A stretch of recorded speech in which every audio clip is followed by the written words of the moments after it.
Howdy, partners. How's everything? Before we continue on with with my testimony, it's important to mention that a couple of the female fans of the show have requested to if I could humbly show my tattoos, any tattoos I may have, show them here on the show. I gave it a lot of thought. There were female fans and a couple of male fans too have been asking and insisting about this. So on the next show, as humiliating as it may be, I promise to show my tattoos, and I thank you.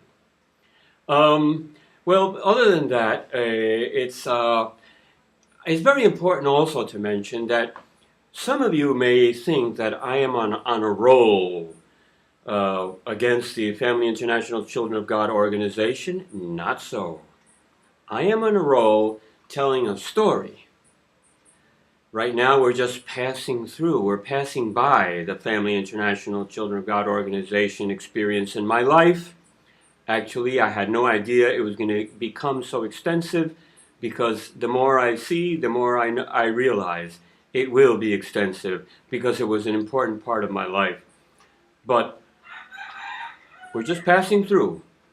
We started with Led Zeppelin back in my hometown in Bayshore, New York, where they came out with the powerful song of Stairway to Heaven, whereupon, like a hypnotized zombie, I proceeded to leave my home, totally tired of a life of drugs, and I wanted to find the light. And this beautiful hippie girl in a van and in a big package of marijuana, at that time I was smoking, gave me a ride from Ohio all the way to San Francisco in a van, but there was no sex because she was going to meet her fiancé, another hippie, whom she was engaged to marry. But there was a lot of marijuana. And also, then from there, we went south to L.A., where I met this Christian cult commune. It was called the Hands of God, and they were very self-righteous and condemning against other people. And I stayed with them because I had nowhere to stay as I worked my way to Mexico, where I proceeded to go on an 8-day fast to find the light and examining and dissecting only the words of Jesus, because I came to the conclusion that that was the only part of the Bible that agreed with me. And shortly thereafter, as you all are my witnesses, I found the light. I was spilled on a Greyhound bus in a dream where I was dying, and I was filled with the power of love and beauty and peace and everlasting life, the gift of everlasting life.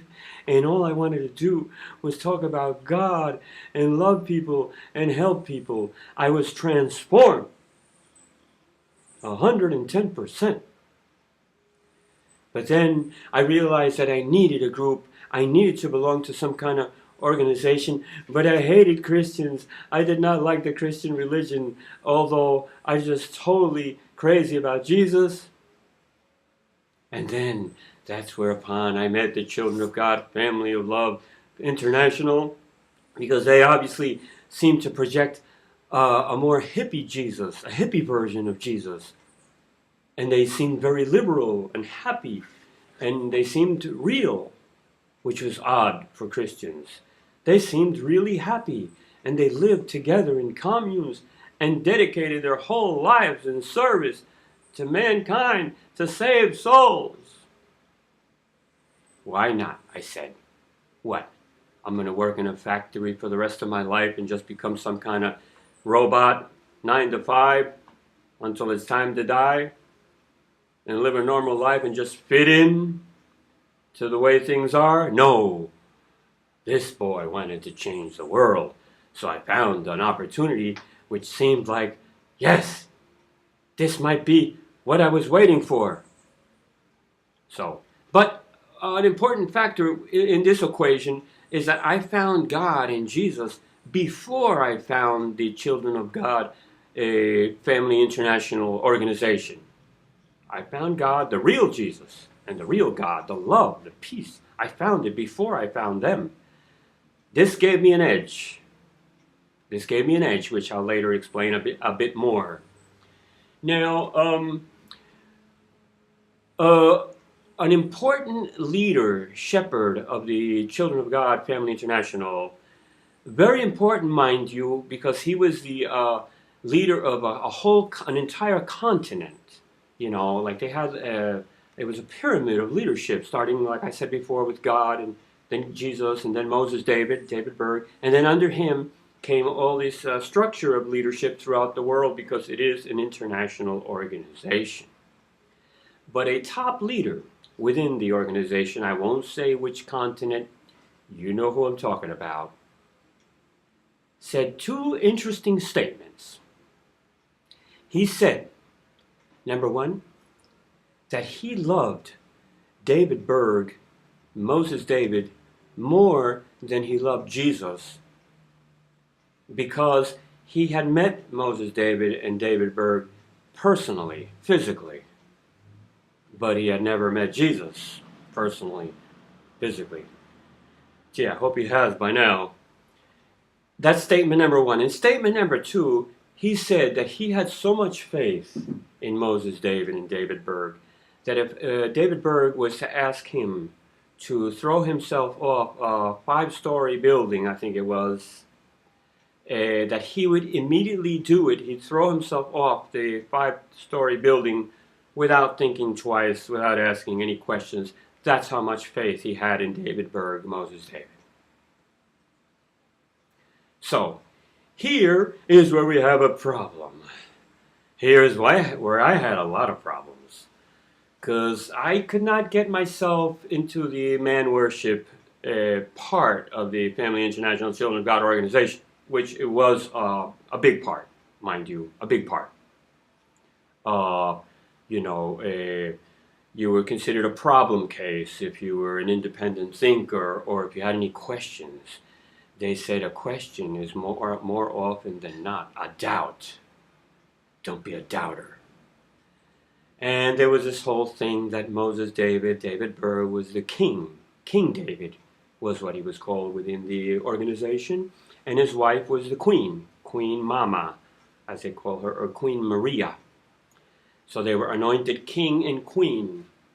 And he was, like I said before, he was in the Bible. He was prophesied in Ezekiel 34 in the Old Testament that he was going to be the great David that was going to gather God's sheep in the end times. So there was a greatness about all of this. And his son, his adopted son, named Davidito, I forget his real name, he was supposed to be one of the 2 end-time prophets of Revelations chapter 11. I think Mama Maria was going to be the other one. But Davidito was definitely one of them. His adopted son.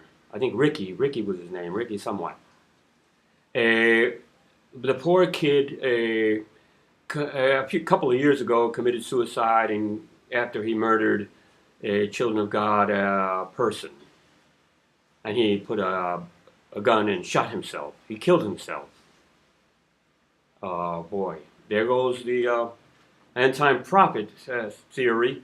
But so there was a lot of this fear and man worship stuff, you know. This part, I couldn't, as much as I love the group, because soon we're going to be talking about some positive elements within the organization of the Children of God Family International. There was definitely some very highly positive points about them. But that part about the man worship, it couldn't go into my heart. Now, David Berg himself said, listen to this. He said that he said that the man worshipers of today will be the greatest enemies of tomorrow. And he was right, because some of the leaders and people that really worshipped him, and you were not allowed to doubt his divinity, turned out later to start groups against him and fight the Family International and Children of God with a propaganda war and accusing them of many things. And these were some of the greatest man worshippers at the time. When back then. So the greatest man worshippers turned into the greatest enemies. So it was hard for me to be a man worshiper. I did not, especially, no, come on, man. He was a Caucasian, Anglo-Saxon. I'm a Caucasian too, but I'm a Latino Caucasian from one of the 5 Latin European countries that immigrated to South America. But I'm a Caucasian, but I'm not an Anglo-Saxon. They came from the north, the Vikings and people like that. And obviously, David Berg was from that race. And hey, tell me to worship Ruben Blades or Shakira or Willie Colon, my people, Cheech Marin, she from Cheech and Chong. Come on, tell me to worship a Latino. Or even a few African Americans that I love and worship, like Muhammad Ali. Tell me to worship them, or Mike Tyson.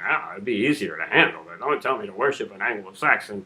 Come on, man. I got a lot of hillbilly friends, and I love them, but I don't worship anybody. So that's what happened. But soon we're going to be talking very important stuff about the positive things, amazing, amazing, beautiful things within the Children of God organization that makes it all so.